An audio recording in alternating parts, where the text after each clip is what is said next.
Boiserie ancienne, miroirs peints et surtout absinthe à profusion, bienvenue dans le bar Marsella. Aujourd'hui, on peut y goûter le fameux alcool vert entouré de touristes. Et pourtant, l'histoire en a fait l'un des lieux les plus mythiques de Barcelone. Le Marsella est le plus ancien bar encore ouvert de la ville. Et il a été le repère des plus grands artistes. Et s'ils avaient élu ce bar du Raval comme siège de la Barcelone bohème, c'est parce qu'on y servait de l'absinthe alors qu'elle était interdite en France.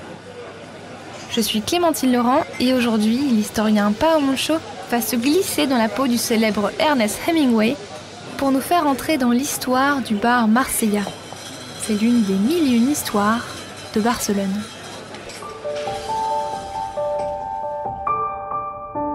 Les 1001 histoires de Barcelone, un podcast Equinox Radio.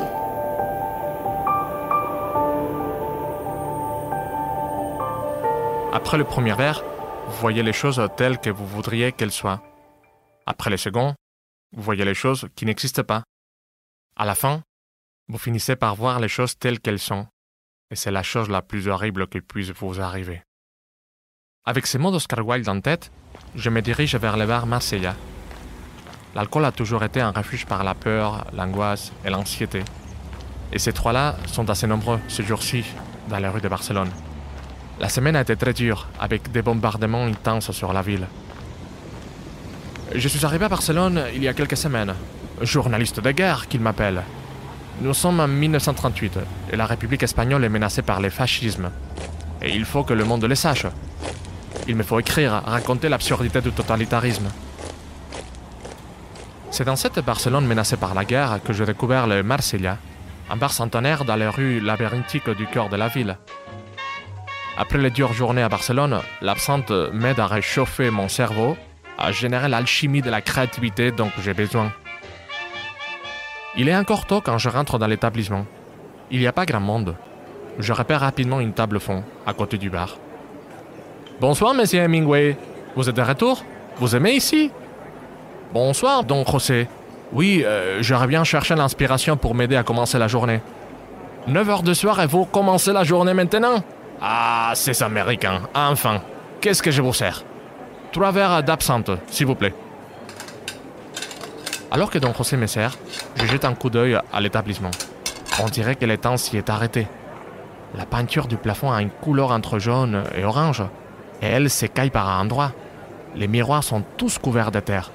Les meubles et les étagères rivalisent de poussière et d'étoiles d'araignée. « José, quel âge a votre bar ?»« Ah, je sais pas, » répond-il. « Quand mes grands-parents ont pris la relève, il existait déjà. Certains disent qu'il date de 1820. Vous savez, monsieur Hemingway, avant nous, les ouvriers, nous ne gardions pas toute la paperasse. C'est un bar pour les gens du peuple ici. » Mais pendant qu'il me sert mon absinthe, il me murmure à voix basse. « Mais si les secrets vous intéressent, je vous raconte quelque chose. À ces mêmes tables, il y a quelques années, c'étaient les plus grands artistes qui buvaient. À ces tables-là, les bars étaient toujours bondés. Il y avait des artistes de toutes sortes, car le parallèle est juste à côté ici. Des écrivains, des acteurs, des dramaturges, et des peintres, beaucoup de peintres. Il y en avait un de très bon, un jeune, comme il s'appelait Pablo, bien que ses amis l'appelaient d'un nom qui n'est pas d'ici, Picasso, ouais, Picasso. Je pense qu'il est devenu assez célèbre ces derniers temps, non? Ça vous dit quelque chose? Bon, enfin, ici, ce n'est pas un bar chic, il n'y a pas beaucoup de bourgeois dans les Raval. Ils n'osent pas quitter la Rambla. Mais des artistes, ça, on en a vu. Et des artisans de renom, des Espagnols et des étrangers. Qui sait ceci du chic à 1h du matin? Les Marseillais, c'était les bars de la Barcelone bohème, les bars de voyous. Ah, mais les temps ont changé. La guerre, ce n'est pas une bonne invention, la guerre. Ah, ça, non. Alors que don José retourne au bar, je me repose encore la question. Mais quand les hommes diront enfin adieu aux armes? En buvant le premier verre d'absinthe, je réfléchis à la façon dont, tout au long du XIXe siècle, l'aristocratie, les intellectuels, les classes populaires et les artistes ont succombé au charme de cet alcool.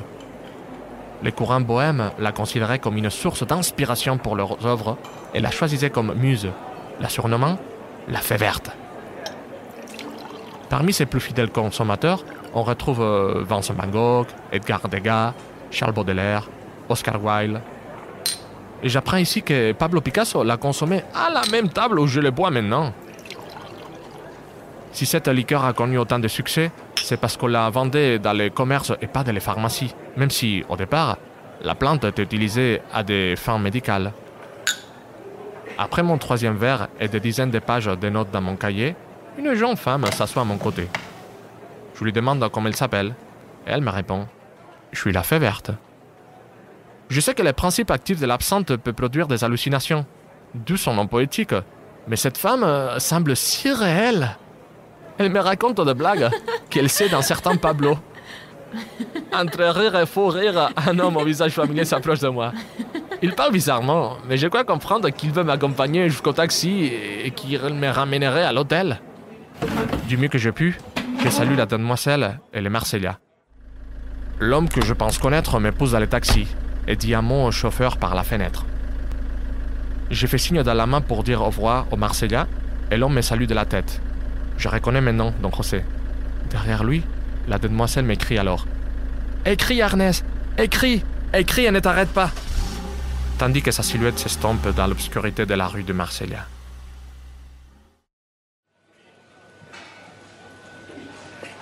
Au cœur du Raval, le Marseillais existe toujours et a fêté ses 200 ans d'existence.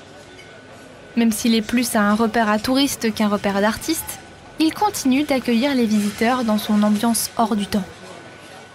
Et les curieux peuvent toujours y déguster la fameuse absinthe, cet alcool qui a façonné l'imaginaire des artistes d'hier à Barcelone et qui font la richesse culturelle du monde d'aujourd'hui.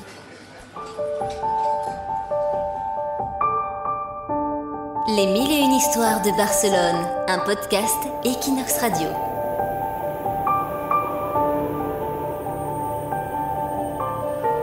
C'était l'une des 1001 histoires de Barcelone, un podcast produit par Clémentine Laurent pour Equinox et présenté par Pau Moncho, historien et guide de passejant per Barcelona. Écoutez-nous sur Equinox rubrique podcast, sur Spotify, Apple Podcast et toutes les plateformes. N'hésitez pas à partager cet épisode et rendez-vous dans 2 semaines pour écouter une nouvelle histoire de Barcelone.